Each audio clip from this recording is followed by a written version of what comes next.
എന്തുകൊണ്ടാകാം മന്ത്രിമാർ മൻമോഹൻ ബംഗ്ലാവ് ഉപേക്ഷിക്കാനുള്ള കാരണം? ഇന്നും പല മന്ത്രിമാരും മന്ത്രിമന്ദിരം തിരഞ്ഞെടുക്കുന്നതിൽ ശ്രദ്ധാലുക്കളാണ് എന്ന് അതിന്റെ ഏറ്റവും വലിയൊരു തെളിവാണ് മൻമോഹൻ ബംഗ്ലാവ്.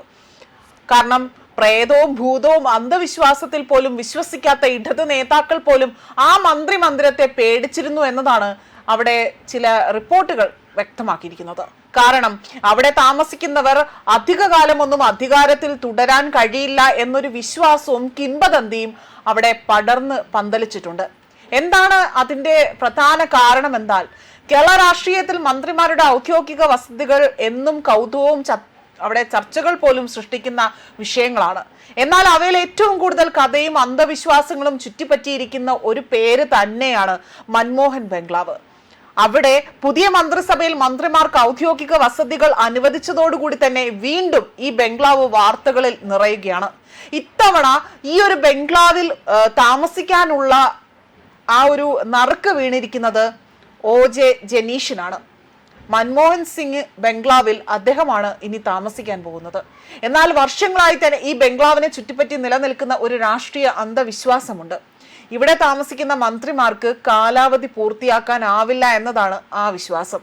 അതുകൊണ്ട് തന്നെ പല മന്ത്രിമാരും മുൻകാലങ്ങളിൽ ഈ വസതി ഒഴിവാക്കാൻ ശ്രമിച്ചു എന്നതാണ് രാഷ്ട്രീയ വൃത്തങ്ങൾ പറയുന്നത്. ഇത്തവണയും പലരും ഭയത്താൽ തന്നെ മൻമോഹൻ ബംഗ്ലാവ് ഒഴിവാക്കി എന്നതാണ് റിപ്പോർട്ടുകൾ. ഒടുവിൽ നറുക്കു വീണത് OJ ജനീഷിനായിരുന്നു. എന്നാൽ തനിക്ക് യാതൊരുവിധ ഭയവും ഇല്ല എന്നും അന്ധവിശ്വാസങ്ങളിൽ വിശ്വാസമില്ല എന്നും ജനീഷ് പ്രതികരിച്ചു എന്നതാണ് റിപ്പോർട്ട്. ചരിത്രത്തിലെ താളുകൾ ഒന്ന് തിരിഞ്ഞു നോക്കുമ്പോൾ ശ്രീമൂലം തിരുനാളിന്റെ കാലത്താണ് മൻമോഹൻ ബംഗ്ലാവ് നിർമ്മിക്കപ്പെട്ടത്. തിരുവിതാംകൂർ മന്ത്രിസഭയിലെ ധനമന്ത്രിയായിരുന്ന PS നടരാജ പിള്ളയാണ് ആദ്യമായി ഇവിടെ താമസിച്ചത്. പക്ഷെ ആഡംബര ജീവിതം ഇഷ്ടമല്ലായിരുന്നതിനാൽ തന്നെ അദ്ദേഹം പിന്നീട് താമസം മാറുകയായിരുന്നു. ശേഷം തിരുക്കൊച്ചി മുഖ്യമന്ത്രിയായിരുന്ന വ്യക്തിയാണ് പിന്നെ അവിടെ താമസിച്ചത്. എന്നാൽ വിശ്വാസ വോട്ടെടുപ്പിൽ ഭൂരിപക്ഷം നഷ്ടപ്പെട്ടതോടെ അദ്ദേഹത്തിന് മുഖ്യമന്ത്രി സ്ഥാനം വിടേണ്ടി വന്നു. കേരള രാഷ്ട്രീയത്തിലെ ഏറ്റവും ശ്രദ്ധേയമായ സംഭവങ്ങളിൽ ഒന്ന് ഈ ബംഗ്ലാവുമായി ബന്ധപ്പെട്ട് കിടക്കുകയാണ്. ആദ്യമായി K കരുണാകരൻ മുഖ്യമന്ത്രിയായപ്പോൾ താമസിച്ചിരുന്നത് മൻമോഹൻ ബംഗ്ലാവിലായിരുന്നു. എന്നാൽ രാജൻ കേസുമായി ബന്ധപ്പെട്ട വിവാദങ്ങൾ ശക്തമായതോടുകൂടി തന്നെ ഒരു മാസത്തിനകം തന്നെ അദ്ദേഹത്തിന് മുഖ്യമന്ത്രി സ്ഥാനം രാജിവെക്കേണ്ടി വന്നു. ഇത്തരത്തിലുള്ള സംഭവങ്ങളാണ് വർഷങ്ങളായി തന്നെ മൻമോഹൻ ബംഗ്ലാവിനെ ചുറ്റിപ്പറ്റിയുള്ള രാഷ്ട്രീയ കഥകൾക്കും അന്ധവിശ്വാസങ്ങൾക്കും ശക്തി പകർന്നത്. അതേസമയം ഇവിടെ താമസിച്ച് പൂർണ്ണ കാലാവധി പൂർത്തിയാക്കിയ നേതാക്കളും ഉണ്ട് എന്നതാണ് മറ്റൊരു സത്യം.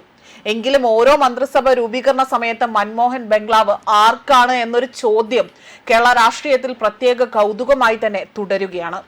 ഇവിടെ താമസിച്ച R ബാലകൃഷ്ണപിള്ള പഞ്ചാബ് മോഡൽ പ്രസംഗത്തിന്റെ പേരിൽ മന്ത്രിസ്ഥാനം രാജിവെച്ചു. ശനിയുടെ അപഹാരം മാറ്റാൻ ബംഗ്ലാവിൽ വസ്തുപൂജ ഉൾപ്പെടെ തന്നെ അദ്ദേഹം അവിടെ നടത്തിയിരുന്നു. ആഭ്യന്തരമന്ത്രിയായിരുന്ന കോടിയേരി ബാലകൃഷ്ണന് മന്ത്രിമന്ദിര നവീകരണത്തിൽ ധൂർത്ത് എന്ന പേരിൽ താമസം മാറേണ്ടി വന്നു. TU കുരുവിള ഇവിടെ താമസിച്ച വേളയിലാണ് രാജകുമാരി ഭൂമി ഇടപാടിൽ മന്ത്രിസ്ഥാനം നഷ്ടപ്പെട്ടത്. പിന്നീട് താമസമാക്കിയ മോൻസ് ജോസഫിനും മന്ത്രിസ്ഥാനം നഷ്ടപ്പെട്ടു. ലൈംഗികാതിക്രമ കേസിൽ കുറ്റവിമുക്തനായ PJ ജോസഫ് തിരിച്ചു വന്നതോടെയാണിത്. അതേപോലെ തന്നെ മുന്നണി മാറിയതോടെ ജോസഫിന് മന്ത്രിസ്ഥാനം നഷ്ടപ്പെട്ടു. ഇവിടെ താമസിച്ച് കാലാവധി പൂർത്തിയാക്കിയ മന്ത്രിമാരും നിരവധിയാണ്. അച്യുതമേനോൻ മന്ത്രിസഭയിൽ ആഭ്യന്തരമന്ത്രിയായിരുന്ന K കരുണാകരൻ, ഉമ്മൻചാണ്ടി സർക്കാരിൽ വൈദ്യുത മന്ത്രിയായിരുന്ന ആര്യാടൻ മുഹമ്മദ്, ഒന്നാം പിണറായി സർക്കാരിൽ ധനമന്ത്രിയായിരുന്ന തോമസ് ഐസക്, രണ്ടാം പിണറായി സർക്കാരിന്റെ കാലത്ത് ആന്റണി രാജു 2.5 വർഷം കാലാവധി പൂർത്തീകരിച്ചാണ് താമസം മാറിയത്. സജി ചെറിയാൻ മന്ത്രിസഭയിലേക്കുള്ള 2ാം വരവിൽ അനുവദിച്ചതും മൻമോഹൻ ബംഗ്ലാവ് തന്നെയാണ്. ആയതിനാൽ തന്നെ ഇത്തരത്തിൽ മൻമോഹൻ ബംഗ്ലാവിനെ ചുറ്റിപ്പറ്റി ഉയരുന്ന കഥകളും കിംവദന്തികളും ഈ ഒരു അവസരത്തിലും UDF സർക്കാരിന്റെ കാലത്തും, അതായത് VDSന്റെ മന്ത്രിസഭയിൽ പോലും ഇപ്പോൾ വലിയ രീതിയിൽ ചർച്ചയായി മാറുന്നു എന്നതാണ് എടുത്തു പറയേണ്ടത്. ന്യൂസ് ഡെസ്ക് കർമ്മ ന്യൂസ്.